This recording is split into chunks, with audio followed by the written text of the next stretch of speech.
नहीं बात सुन लेते हैं इसमें क्या। हाँ जब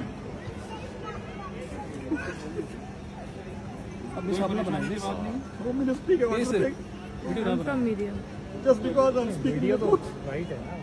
बाहर एयरपोर्ट के अंदर नहीं बाहर मुझे नंगा किया गया है, मेरे कपड़े उतारे, मेरे चपेटें मारी गई हैं और इस्लामाबाद पुलिस ने ट्रांजिट इस वक्त मेरा रिमांड लिया है कराची से इस्लामाबाद ले जाने के लिए। मेरी फैमिली को पता नहीं है, मेरे चैनल को पता नहीं है।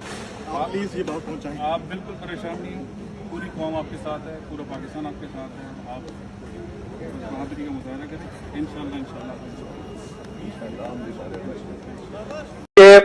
मिर्च के बड़े बड़े डंडे उनके ऊपर मिर्चें लगा के ना दिन में 2 दफा उनको उनके सेंसिटिव ऑर्गन्स के अंदर उनको घुसेड़ा गया है। आई एम सॉरी, मेरी फीमेल इस वक्त सिस्टर्स भी देख रही होंगी, मेरी फैंस देख रही होंगी, मैं उनसे माजरत के साथ, क्योंकि हम सब एडल्ट्स हैं, हमें पता है कि किस तरह का 3rd डिग्री टॉर्चर हुआ करता है। फिर इसके ऊपर मोहर तस्दीक शब्द कर दी गई, ये कहकर कि इनका जिनसी इस्तेसाल भी हुआ है।